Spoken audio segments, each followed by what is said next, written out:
Three, two, one.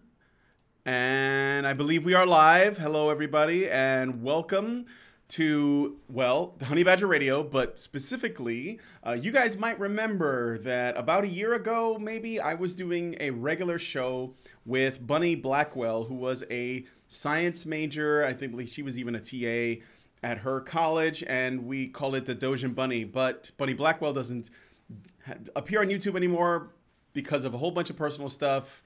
I love her to death. We still talk every so often, but she's not available. But I still want to do this. But fortunately, I met somebody who is, you know, just as qualified, if not more so, for the stuff we're talking about. So this is Dojin Aiden show number 1. And I am here with Aiden Paladin. You probably know who she is because her channel is now bigger than ours. So hi, Aiden. Thanks for coming on. Hey, how's it going? I'm good. How are you? I'm good. I'm good. Yeah, it's this will be fun. It'll be good to do it. And I really liked and miss Bunny Blackwell. So yeah, and thank you for for the recommendation and the promoting me and shit like that. It's yeah, it's been fun. No. Appreciate it. It's always great to have you. So we're going to be looking at. Well, actually, I'm sorry. Before we get into it, I also have another guest. This is a friend of Aiden's. Welcome, Bill, to the show.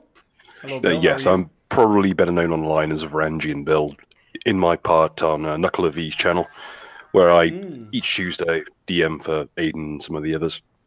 Well, when I'm not suffering from bronchitis anyway. So, so we're going to be talking about Dungeons and Dragons, and that's why we have Bill on the show to sort of, help, because he has a lot of experience with it. So I guess first, before we get into the study that we're going to be discussing, let's talk about our own experience with D&D. So I will start with myself. I discovered D&D when I was 15 years old.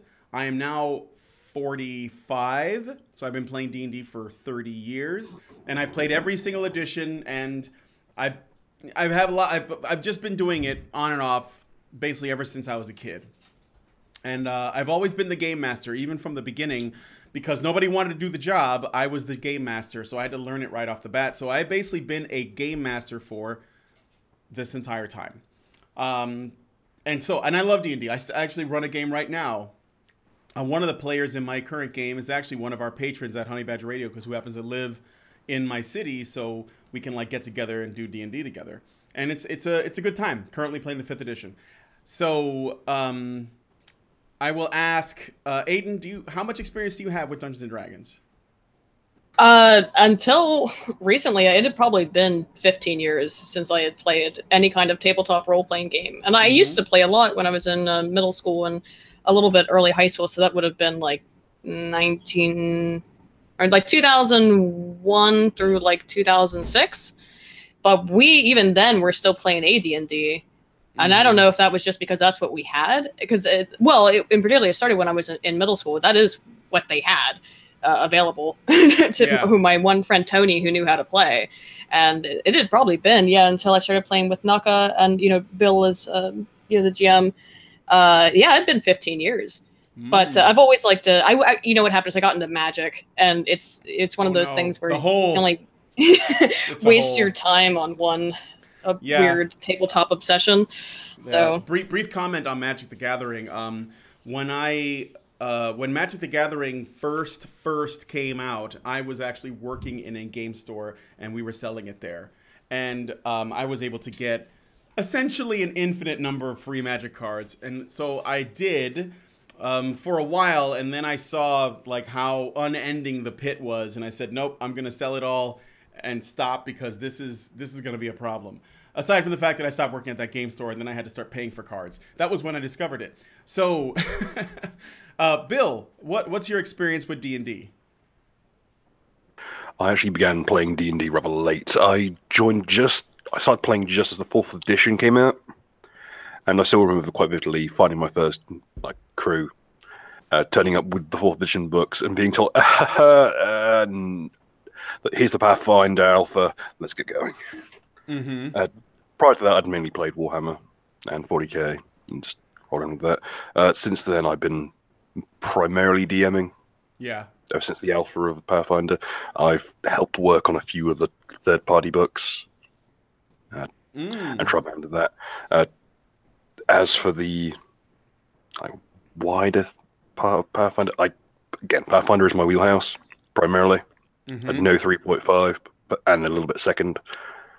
PF is my big thing. It's the only thing I actually had any developer work on. And since those days, I think I've got, according to Roll20, I've got 2,400 hours locked. Yeah. It's pretty average. Well, that's... All right. I tend to call Pathfinder D&D 3.75 because it's sort of, to me anyway, it seems to be right. Like it's got more stuff than 3.5, but it's not. It's still D&D, right? So I mean, they don't call it D&D, but it originally had a lot of the fat trimmed. A lot of the skills got condensed into each other. A lot of the classes got given a bit more oomph to them. Some got nerfed. But in these days, it's a very different beast to 3.5. The sheer rules bloat that's set in has meant that you can do it's a very versatile system, which is why it was played over 5th edition for so long. But with that comes having to learn the damn system. And you only need to look at the system to see how granular it's gotten. It has, and that was actually one of the things that well, we're losing a little bit of we're getting a little bit off track because we're supposed to be talking about this paper, but I do feel I'm passionate about D&D, so yeah, I feel you on the Pathfinder thing. That was actually one of my criticisms of it. And I was actually starting to become, at that point, I was already starting to become disenchanted with 3.5 and 3.0 because they were also suffering from that. Like I could see how dense, maybe needlessly dense it was getting, so however, so the title of today's show is Dungeons and Dragons, the Throne of Power and Privilege. Because that's what we're going to be talking about. And also, for those of you guys who might be listening, happy 420. Smoke weed every day. Okay, so we're going to go ahead and get into the paper, though. So this is a legit academic paper that I've sent. Well. Okay, maybe not. What is it? I mean, it's okay. Like, all right, let me just look at it. All right, it's single authorship. That's not necessarily bad. It was published in where actually was this published? What the fuck? Mind, Culture, and Activity, a journal I'm not familiar with, and it actually would be a journal that I probably would know. She makes some citations that I'm familiar with. However, this is a critical cultural work. That doesn't necessarily make it it's not academic, but it really just means that it's just my feelings and my analysis. But it's not even like a more quantitative or qualitative even analysis where she's going through and finding specific examples. This is a just kind of here's what I think about a thing sort of paper. So you're saying it's not very robust? It's not a robust feminist argument, no. Okay. Well, yeah, so Aiden, because she works in academia and she is essentially tanking for social science, for reasonable social science, she got me this paper because it was behind a paywall. I put a link in the low bar to this paper so you guys can look at it yourself, but unfortunately it's behind a paywall, which means I think you either have to pay to access it or maybe you have to be a student. Or go to scihub.tw and just type in the DOI. Oh, and you can look it up there and get it? Yeah. I mean, like, I don't even log into my university account 90% of the time because everything's on Sci-Hub. You can just get that shit. Oh, well, thanks for telling me that. I didn't know that. Okay. Yeah. All right. Okay. And for everybody, anytime you want to read a scientific paper, if it's behind a paywall, just try Sci-Hub, SCI- hub.tw, but sometimes the URL changes. But right now, that's it. So. I see. It's kind of like Kick-Ass Torrents or Pirate Bay. Yeah, sort of. Always changing. Yeah. Please support the official release. Badass. Okay, so Aiden and Bill have both taken a bunch of notes and they've looked at the citations. But I think before we get into the arguments, I'd like to look at the abstracts. You guys get an idea of what the paper I guess, sets out to say, or article. Can we call this just an article, I assume? I think article is probably, yeah, more accurate. Or I mean, it is a paper. It's article or paper, but fine. I just wouldn't call it research. You know what? You can't call whatever. All are applicable. I don't want to be rude. I will say this, that one of the main arguments they make is founded on complete nonsense. Like, one of their key pieces of information is they left out some very pertinent information that changes the context. That sounds about right. Well, I think we'll get into the fact that this appears to be essentially a paper written very much. You know what? I'll say this: it's very much academic, in that I think that whoever wrote this had no personal experience, or very little actually playing a tabletop game at any point in time. Yeah. All right.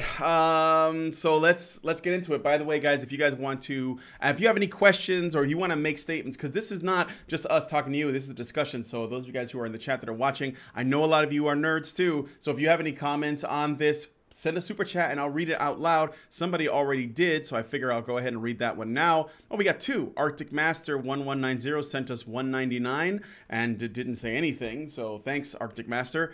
And Kind Torment sent us $2 and said, GURPS is best pen and paper system. Oh, yeah, I played GURPS for a bit in college. I forgot about that. We did a couple different things. And some other, like, weird, lesser-known games we did. But, it's been a long time since I played D&D. We, of course, are missing out on the obvious choice for best game, which is, of course, Monster Hearts. I'm gonna go. I don't know. I can't pick a best. It depends on my mood. I like Legend of the Five Rings a lot. I don't know. I'm again go into the weeds. Don't drag me to the weeds, guys. Stop. Zomara. Where's the day for it, isn't it? 0292. Yeah. Hey. Zomara 0292 sends us $2 and says L5R forever. Bonsai. Yes, actually, Legend of the Five Rings is good. I ran that one for like 5 years. I also really like Cyberpunk, but they really need to update it. Okay, so this is the title of the paper. Privilege, Power, and Dungeons and Dragons. How Systems Shape Racial and Gender Identities in Tabletop Role-Playing Games. I'm going to give you the abstract. Okay, abstract. This article takes a cultural historical approach to analyzing how systems shape the assumptions, identities, and experiences of their users, focusing on how the tabletop role-playing game Dungeons & Dragons is built on a system of play that has grown and shifted over the course of 40 years. This study emphasizes the central role that systems play in mediating the experiences of participants. By focusing on depictions of gender, race, and power in Dungeons & Dragons as a singular cultural practice, this study highlights how researchers must attend to cultural production both around and within systems. So there's this abstract. Do you guys have any initial thoughts on, like, when you were reading it, did you guys have any thoughts on this right off the bat? No, I mean, they're utilizing systems theory, and another thing that they're going to get into is actually some of the most basic constructs of what game theory is. And by that, I mean, to be very clear, game theory, when it applies to the study of play, I actually hate when people say game theory sometimes because it intentionally, or it unintentionally obfuscates the term with game theory, the mathematical term. Or otherwise theory of play, which is they talk about the magic circle, and I might explain more what the magic circle is. I don't know if I should do it now or later, but the idea is that actually, yeah, you know what? Why don't you explain some game theory for people? Because I think we often people do think about the mathematical as well as the PUAs use it that term too. For game for picking I didn't up even chicks. think about that. Yeah, so, yeah. This is actually a totally different term. It's Huizinga, I think it's pronounced. I've heard it, actually. I heard a speech from Dr. Mia Consalvo once, and I've met her. She's a really nice lady. She caught a bunch of shit during Gamergate. I don't know if you're familiar with her. I do. She used to be the head of DIGRA. Mm-hmm. I've heard the name. Yeah, she's actually really awesome. I bet. You read her research, she's very cool. But like, she caught a bunch of shit, and I got to hear her give a really interesting lecture on systems of play and the sort of basic theory of what the magic circle is. And the idea of what the magic circle is that anytime that people play any game, and it's any game, it could be a sport, it can be, D&D, it can be any kind of social game like this that involves other people. on some level. This is not necessarily video games, these socially involved games, that the Magic Circle is this environment in which we socially and collaboratively create that says, here's the set of rules of how things work. Mm-hmm. And you can't deviate from these rules because it's a deviation. Now, of course, there's no real repercussions for deviating from the rules beyond the social repercussion.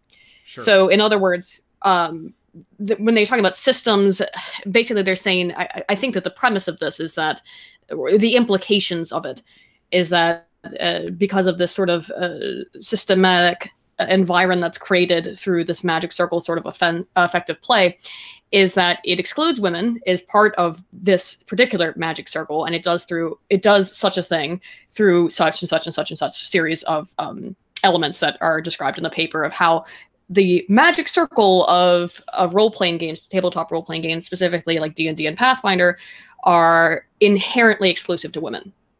In that they exclude them as part of their set of rules, right? Yeah. Despite the fact that if any company is like, I don't know too many companies that are more cucked than Paizo when it comes to pandering to women and all the protected groups, but okay. And even D&D has done that with the 5th edition. But yeah, I take what you're getting at. Actually, I was just thinking that, you know, I'm a layman, so guys, consider this more like, what was it called? That show with Dr. Drew and Adam Carolla. So Loveline. Yeah, I love Loveline. Yeah. I mean, Aiden is Dr. Drew, and I'm not even a funny Adam Carolla. Holy shit! I was literally talking to Sinatra last night, and I said I do not want to be the Dr. Drew of internet blood sports. No. Oh God, I can't escape it. Just remember, you're here forever. This is your life, but you can be a little bit less dry than him, so don't sweat it. But I was just thinking that, you know, I was thinking that because this is D&D, and I know that you guys have notes on this, so let me know if if we're going to be talking about this anyway. But since D&D was built with a very, originally it had some pretty in-depth rules that Gary Gygax was using to try to capture or simulate, real things like combat and like races and everything. And he was really getting involved. Like if you look at the old first edition Dungeon Master's Guide for AD&D, it was extremely dense. I didn't use most of it, and I think he was trying to capture that. So there was definitely a highly structured rules system, even if a lot of people don't find that they're very intuitive, that he was trying to capture. And I think that a lot of times sociologists and feminist types tend to believe that rules are a masculine thing, highly structured rules. And maybe that's what they're getting at. Like when, I don't know, isn't it true that when boys play, they tend to make rules like this is tag and this is how you play it? Whereas when girls play, they tend to be more about, what is it? It's not even like that. It's that boys' rules are explicit, girls' rules are implicit. Oh, okay. When in girls' play, more typically what you're going to find is, and I don't have a citation on this right now, but it's more like, you don't do this thing, but we don't say it. It's social rules, right? Social niceties. Right. Whereas when boys play, they have more of the explicit, here is how, here is the goal. And here are the things that you can and can't do in order to score a goal. I think that generally tends to be the differences in play. But there's no, inherent thing about play from the research on play that I have read that excludes girls. They just might have a proclivity towards different types of play, and that does include more social games. Yeah. Of which, by the way, isn't it bizarre? Because, tabletop games like D&D are inherently social. They require socialization. So yeah, for sure. I don't see the convention. There was an attempt in order to have a D&D style system game that was more geared towards a female audience. It was Green Ronin's Blue Rose system, which was, as far as I can tell, a catastrophic failure of somewhat. I guess it's what I was actually gained a resurgence now because it's gotten more into the public eye. I believe Geek and Sundry do a series on it. I've noticed that when it comes to role-playing games that girls tend to be attracted to, the ones that encourage more social interaction in terms of like role-playing and improvisation are the ones that I noticed that girls tend to be attracted to. Like in my experience, I've played the Diceless. Have you guys ever heard of Diceless role playing? There was this one game, I can't remember what it was called, but it didn't use dice at all. And it was just about how you describe things. And there was a simple number that represented, I guess, your character's aptitude. And if your number was high enough, you just did stuff. And if it wasn't, then you didn't. And it was just Diceless playing. And I could not get into it because I needed something that was like, something that involved risk taking, right? Because that's what dice rolls are. Like you're taking risks to see if you hit an enemy or if you survive something or what have you. And this was something that the girls like to play. In addition, Vampire the Masquerade, which I didn't play, but I had friends that did. Tons of women were into playing it. Now that might be because it had like a dress up component, and this is before the internet. So, or at least before the internet became mainstream like it is now. So there's a lot of, that's actually a primary area of my research is on women and playing dress up essentially. So yeah, I didn't think about that about Masquerade, but that's possible but actually think about the context of Masquerade too. There's a lot more social stuff involved in that game. Like things are settled with rock, paper, scissors or whatever when you need to see if something happens. But a lot of it is very social. It's like my wife, she used to role play online in message boards or chat rooms or whatever. I don't know what you call it, but they're like forums, right? And you would like type out these long stories and talk to other people. And that was how she role played. So there wasn't like a lot of conflict. It was more just like, you're your character, you're just doing stuff with other people. And that was something that I couldn't get into because I was accustomed to maybe, it's probably because of my age as well, but I was certainly not attracted to that kind of role playing. Like I needed some conflict and risk and excitement, or at least that's what I found exciting. I will say in terms of female players, yes, Vampire Masquerade is massively, massively popular in the female demographic of the tabletop gaming scene.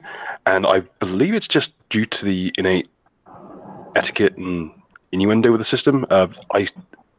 In my experience, at least, Legend of the Five Rings, at least in some versions of the system, have a similar following for that very reason, just due to the kind of nuance and every you can have an encounter without it being terribly, yeah, and there's a lot of and also the rules for the Storyteller system or World of Darkness.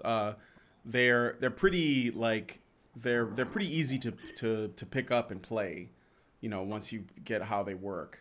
So I guess that, I'm not saying, I think that just tends to attract more people in general, and then by extension, more girls. But what I've noticed is that girls tend to be more into the actual LARPing of Vampire the Masquerade, which is what I was saying about with the dress up and stuff. Because actually, I didn't know this, but the LARPing of Vampire, it has one of the places where it first started, if not the first place it started, was here in Chicago. So. Right. Oh, I didn't know about the thing in Chicago. I think, we see this in video games too, from my research on that, which has been that, we always hear this shit. I talked about it recently in a video, since I just deleted apparently the one I was working on. It might not be out today then. Anyway, that there's this sort of narrative that women don't want to play video games because their bodies are sexualized. Well, go hop onto any server on Second Life right now. It is full of women in the most sexualized, like big titty, sexy outfits and bodies that you can imagine. And they chose that form, choose the form of your destruction, right? And they choose that intentionally because it's a social game, right? It's just a different form of competition, I would say. They're competing with each other and they're playing a game in their own way. Yeah, absolutely. I know a girl, well, I don't know her, but there was someone who was in one of the groups that I'm in on Facebook, and I mean, maybe it's not even a female, it could be a male, but the avatar was a Second Life character. And I went to that person's Facebook profile because I was curious about, who is the real person. And it was basically like the profile itself was for the Second Life character. It wasn't for the actual Oh. person. And it had photos of her with her husband and their kid, and they had a video of their water birth that they did. All this on Second Oh. Life. I am not kidding. I was Oh, just yeah. like, what is this game? Like, it was crazy. So yeah, it was like they went, and I'm sure that's probably not atypical. So, and yeah, she was, as you said, looked like a swimsuit model, you know. I'll say even now, I'm currently just going through my copy. I've got a copy of the Art of D&D, and for a lot of the instances, the female characters are more conservatively dressed than the males. Mm-hmm. Obviously, Yeah, they you're are talking more, about skin, being shown. so they're more Absolutely. like classically. I know this is from a later edition. I believe this is second edition, but even then, like most of them are fairly reasonably dressed. With the marked exception of those that are very obviously based on like Boris Vallejo paintings. Yeah, is that a soft cover book? Which- Because I think I own that book. I own the PDF version. Is the cover from the Temple of Elemental Evil? Okay, let me double check. It's the cover art is a Parkinson? what piece? Let me double check. Go ahead. While Yeah, you're sorry. looking, oh yeah, sorry, go ahead. I was going to make a note about how they actually said about that in the article. It's something about they don't actually mention like the skin being shown, but the character types of witch or Medusa or exotic Amazon as being problematic, Oh, and God. even that they're not powerful. Even though, what about a Medusa would you not consider powerful? And of course, the authors don't provide explanation for this. Yeah. The Gorgons are traditional, like fairly empowered female characters, being ones who were wronged by Zeus and Hera, Exactly. and as a result. And further to that, the Amazons, Mhm. who are traditionally an all-female tribe, who having basically taken on all the traditionally male aspects of the tribe, being warriors, and to the point of excising their own like secondary sexual like attributes, like cutting off a breast because it gets in the way of firing a bow. Yep. Mhm. And further to that, a witch, which I've studied esoteric books, a lot of the old stuff and a lot of the more recent stuff as well, and New Age stuff. And witches are the main practices of witchcraft, like Order of Hecate and such. They are chiefly female, and in no certain terms are sapphic in nature. It is a requirement to be female in order to practice these arts of magic, and that goes as far back as this Seda uses in Norse myth. To practice these arts is to take on a feminine aspect. They are empowering by that fact. The fact that in Norse mythology, Odin had to literally disguise himself as a woman in order Right. to gain one of his most useful skills, like his use of Seda magic. Mhm. Right, and not to get too off track on that, but so much of our if you want to call it the cultural gestalt or the zeitgeist of Western culture is based on a lot of these sort of Norse myths and cultural traditions, and the idea that because it's a traditional, this is what I find so bizarre about texts such as this, is that you can't even take what would be, by your own definitions, in some instances, empowered or strong female characters and accept them as being strong or empowered because they are stereotypes. Well, they're stereotypes because these are strong female characters. So it's a lose-lose scenario. Like you really, what are you going to do? What is the thing that what would be the aspect that you would want included in these sort of like primary characters that you want to see featured? I don't know, because it's clearly not any of the ones that we have historically or culturally. Mhm. A fat tumblerina, I guess. Yeah, I guess I that's think it. so. Yeah, I mean, like that was just thinking that if they find the Medusa to be problematic, I'm wondering what they think it should look like, and that actually just raises my heckles because it pisses me off when people try to tell artists how their art should look. But that's a whole other thing. I want to read a couple super chats, and then let's actually get into what you guys have as notes, maybe specific sections of this paper that I could read out and then we could respond to. Martial gave us $5 R. I don't know what the R stands for. I'm sorry, I don't know what the currency is. And writes, Aiden Paladin is my favorite post-positivist, empiricist, Odinist, Hoppian libertarian. Thank you. And Necroner gives us $10 and says, I love Deadlands. Short synopsis. Magical Indians try to drive out white man by hexing them, end up opening portal to spirit realm / hell. Now undead cowboys, magical card sharks, mad scientists everywhere. Yes, I love Deadlands to death. I know exactly what you're talking about. I ran that one. If it's like got a genre, I'm all over it. So, and Deadlands is original. Let's put it that way. Spaghetti Western with meat. So, but we're talking about how D&D is problematic, which already speaks to what this person's experience with RPGs might be. So are there any things in the sort of like perhaps in the opening, bit that you guys found interesting that I could read out, or that you just want to address, maybe summarize? Or do you want to get right into the methodology of the study? There's no methodology. This was, I mean, well, okay. One of my favorite lines is the use of the term mythology of the inception of the game, which seems to have some heavy implications of it probably wasn't how this was described. Mm-hmm. It seems to have a very like a lot of the language used, especially in this opening paragraph, seems like. Okay, I'll say this. My main kind of thing is I studied divinity. I'm more into theology than anything else. But I also studied English literature. So when I'm reading through this, I was getting these looks on my face of, is this bitch really going down this route? Oh, they always are. Am I gonna have to start like channeling like every bitchy gay dude on Twitter, as I always end up doing? Am I having to go down this route now? Like a lot of the language just is used to just undermine what's put forward, especially in the sort of developer diaries sort of aspect of D&D. You find this very common in critical culture research. Oh my god, I don't know if you can hear that horrible truck, but they are you in a garden apartment, i.e. a basement? No, I'm next to a highway. Again, I'm trying to get out of this. It's so awful.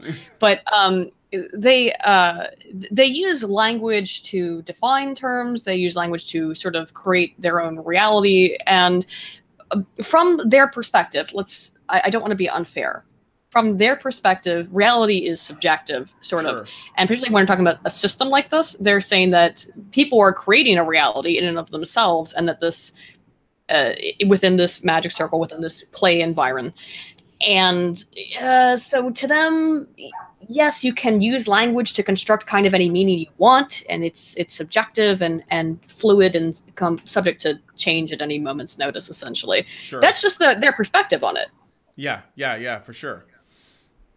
Okay, so naturally that's why they would believe that, like, well, what is Gary Gygax, when he created D&D, what was his mythology? I mean, like, his inspiration, to my knowledge, is he's pulling from everywhere. He was just pulling from everywhere he could get his hands on, whether it was Greek mythology or Norse mythology, or just like stuff from Europe and Germany and everywhere. He was even taking stuff from the East. He just hang on a second. I found the problem here. As the author states, Gygax listed the authors who inspired his game design in the appendix of the 1979 edition, Dungeon Master's Guide. Unsurprisingly, the author states, the 30 authors listed are all white, and only 3, Leah Brackett, Andrea Norton, and Margaret St. Clair, are women. There it is. There's the problem. Fucking sexist and racist. What page is this? I think it's on the last page or the second to last. At the bottom of the entire paper. Yeah. Okay. Yeah, near the end. I just found that particularly fucking offensive that you would even bring that up. It's on page 12. Yeah. Oh, okay. All right. I'll jump to page 12 then, so that we know. That's just it. It's just a really quick. I read it verbatim. Where the author specifically talks about what you mentioned about the influences from Robert Howard and Lovecraft. Oh yeah, he took from Lovecraft too. That's right. He even had Cthulhu in the original Legends and Lore book. but he took it out for the reprint for whatever reason. I believe he was told by the estate of Lovecraft, like, we'd prefer if you didn't. Yeah. Clark Ashton Smith's in the don't background wringing his fucking hands. You don't Right. give Cthulhu stats. Okay. Well, I have something highlighted that I want to read out to the players, or the players. Oh my God, I'm totally in the mindset. So the people watching know what we're talking about. This is from the sort of preface systems at work section of the book, or of this paper. With collaborative creation at the origin of D&D, as well as key to how players explore and construct meaning within the D&D system, the values and influences that are embedded within the game must be excavated. In particular, D&D's role in shaping a history of symbolic violence that gaming culture is a legacy that is acknowledged but not empirically interrogated. In the context that this study was enmeshed, the systems of play were embroiled in Gamergate. Yes, they invoke Gamergate in this paper. They invoke Definitely. it They several invoke- times. And they do it without any warning or segue. It just comes my out of God, we're nowhere. Smash directly into. The systems of play were embroiled in Gamergate, an online mob ostensibly about ethics in gaming journalism, put in scare quotes, mind you, that primarily targeted women for harassment.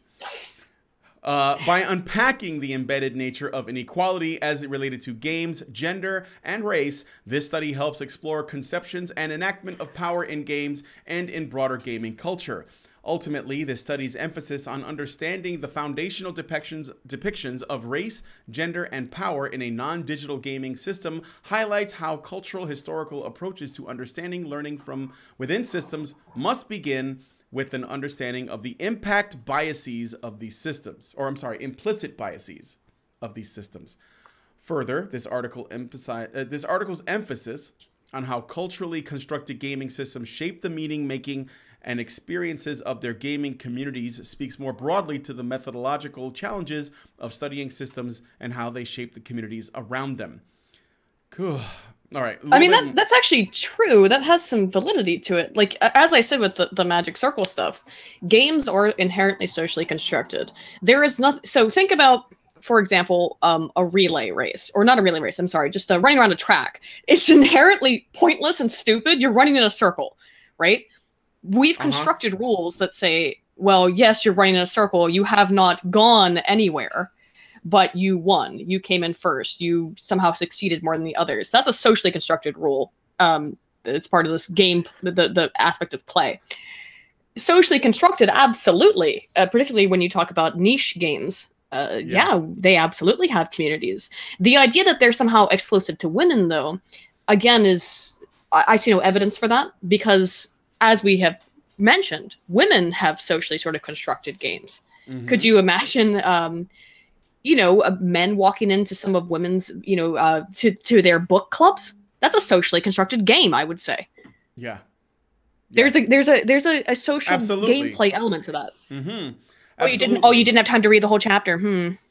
Yeah, there are expectations. Oh, we're here to talk about this, and you haven't done the thing that we're asking. You haven't read the chapter, right? Yeah, absolutely. Or, bridge games or whatever it is. Whatever women do when they get together. No, they just play bridge and, read 50 Shades of Grey. So, guys, by the way, if you're listening and you're having trouble with the stream, people are saying that there's a lot of lag. Go to Twitch and see if it's better, because Twitch tends to be stabler than YouTube. I don't think it's anything on my end. My internet seems to be fine. It's probably YouTube. The website for like the last couple days. Yeah, try going to Twitch. Our Twitch should be running. You can just go there, or go to Facebook if you want. I mean, Zuck is watching the stream with you, so may as well. But it is there. So, all right. Let me finish this section. Gutierrez and Rogoff, 2003, reminded us that people live culture in a mutually constitutive manner, and in which it is not fruitful to tote up their characteristics as if they occur independently of culture, and of culture as it occurs independently of people. If people, as participants in D&D, mediate lives and experiences within the virtual world of the game, the ways this world is bound by culturally informed rule systems plays a significant role in shaping the experience and limitations on players' experiences. With this in mind, this study seeks to unpack the following questions. These are the goals. How are gender, race, and power defined explicitly and implicitly within the rules system of D&D? How do these constructions of gender, race, and power reflect the influences on the gaming system? How do these constructions shape player experiences within D&D virtual worlds in both the past and the present? Anybody have any thoughts on those things? As this article goes forward, I note one thing for its absence. Not once is the elephant in the room mentioned, that is the drow. Okay. Now, because they're a matriarchal society, right? they're a matriarchal society of black-skinned elves who are explicitly stronger than their pale-skinned counterparts. And in Pathfinder, and I've noticed that whenever Pathfinder's brought up, they are always given the most glowing terms because they are supposedly a feminist company. But in Pathfinder, an elf who is evil enough will turn black-skinned over time, and if they get their soul cleansed by magic or atonement, they will turn back white. Well, that doesn't sound very racially sensitive. And again, drow are explicitly stronger than their pale-skinned, like non-matriarchal counterparts who are good aligned. But aren't they also evil and worship demons? Yeah, they for the most part worship Lolth, but Yeah. they also have an insanely convoluted matriarchal hierarchy, and are really, really keen on the whole sexualized torture and demi-human sacrifice thing. Mm-hmm. I think Well, this has to go back with that thing of you're never going to please these people because they rely on not these people. That's diminutive, but look, they are relying on a sort of subjective perception of reality. So your perception of that, and mine, and I think all probably the whole chat, everyone's perception, Ryan's, everyone's, is going to be that that's an empowered female race, essentially, or option for It's a really woman good example of a feminist society. Right.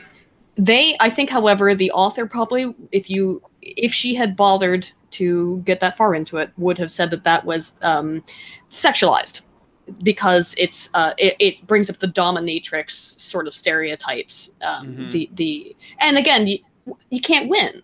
Because we make the woman too strong, well, then she's a sex fantasy. Make her weak, then she's a sex fantasy. And, as I've said, the research indicates very clearly women want to be sex fantasies. They do it on their own. They engage in this. Because they know that that's also, there's power in that, though. Yes, there is. Yes, absolutely. Absolutely. Okay, so by understanding the embedded values of virtual worlds, this study explores how systems shape specific forms of play. In doing so, the study illustrates Cole, Gonchu, and, oh my god, Vadeboncour's claim that, quote, cultural, historical, and activity theory are approaches that investigate the past as well as the present.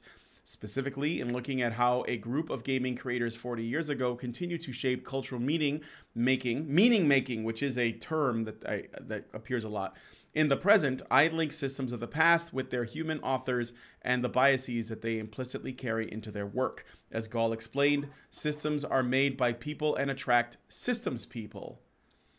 Okay, so I got a couple of questions, Aiden.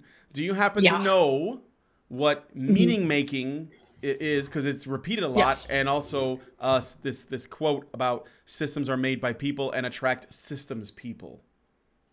In this context, what they're describing, so meaning making is used a lot as a term in some parts of social science, some fields of research. It means that we collaboratively decide what is important, because we're a social species.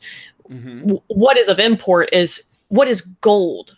Is gold necessarily, or what is a diamond? So now diamonds are used in manufacturing. Right. But why do we place so much value upon these things? Well, it's meaning making. We've placed a cultural meaning upon such a thing that it has this and this and this, implication behind it. When we're talking about a limited system such as this, then meaning making, which is always collaborative.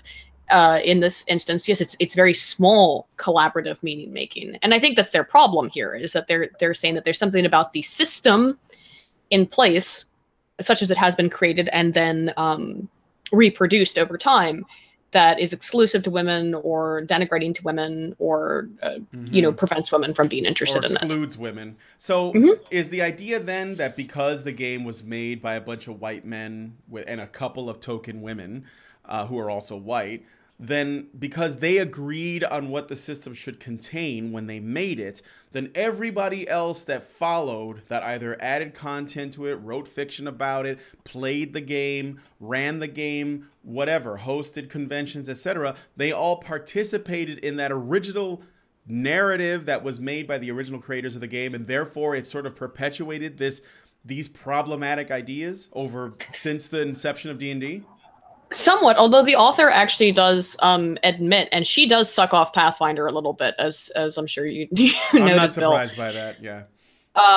Probably, yeah, I didn't know that they called themselves, or that outright a fucking feminist company. Oh, yeah. But she does note that things have changed, but it's still not, like, happy about it. You know, if you go down to Table 2, it's, I believe... page? Table 2 is going to be on page 8. It's a list of how many women are depicted in the various... Got it. I actually don't know which books... What books are they actually looking at here? Total number of women included across manuals? Historical editions of Dungeons and Dragons.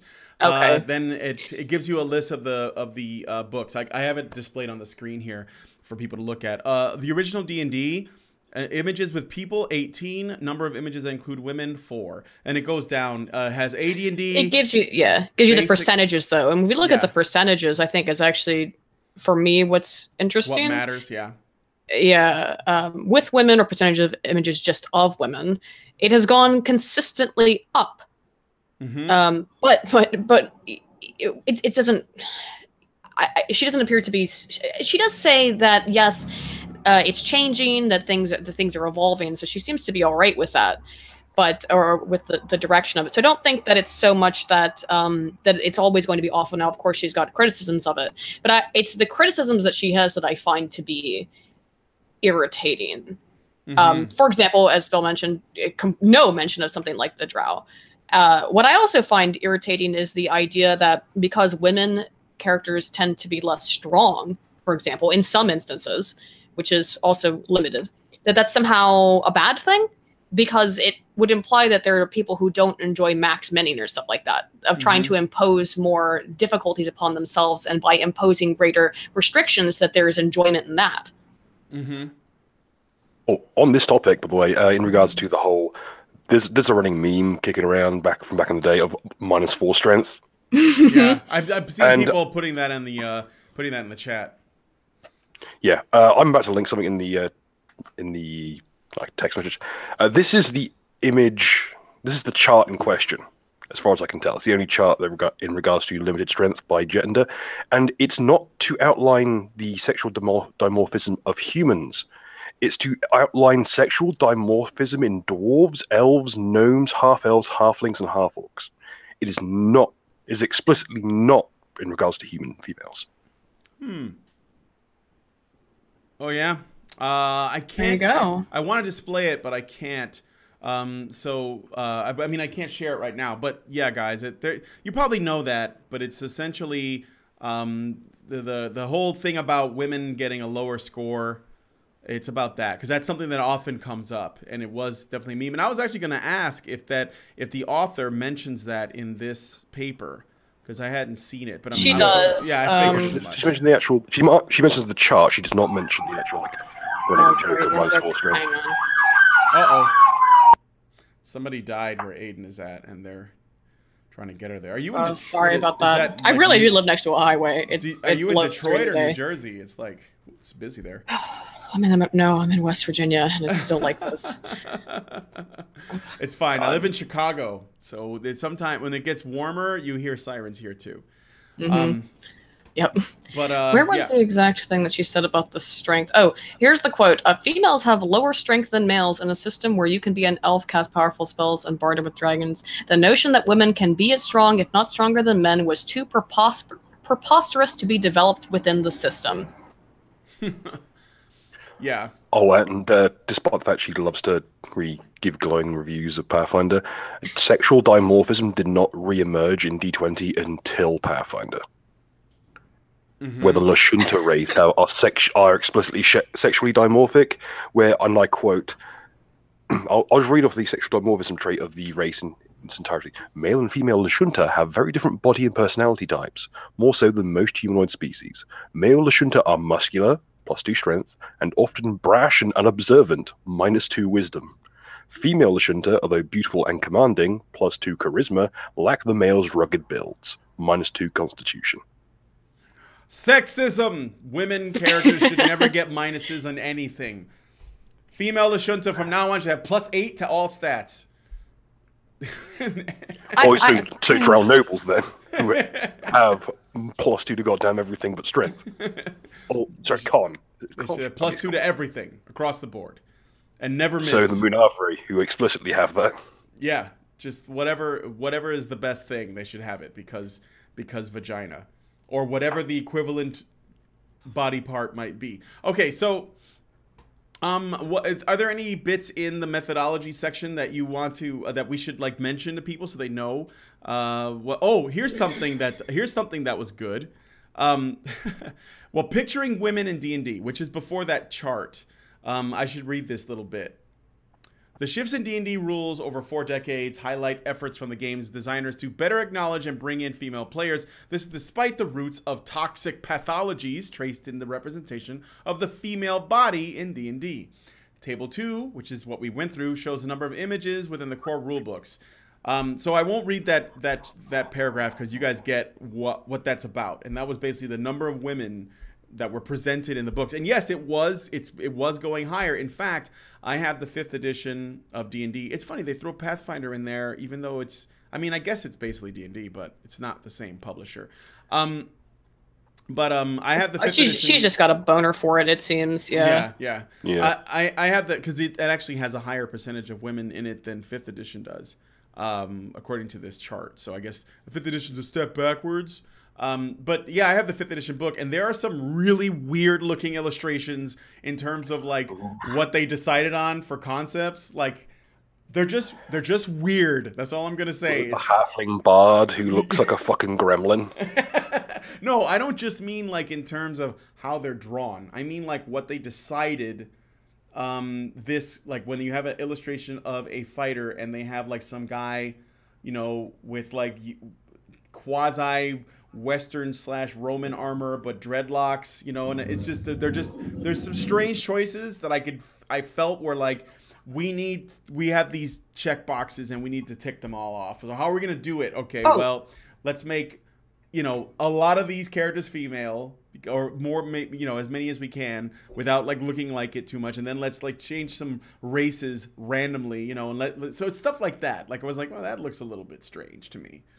Speaking of that, I have a question actually, Bill. They mentioned this in this article, and I don't know shit actually about Pathfinder.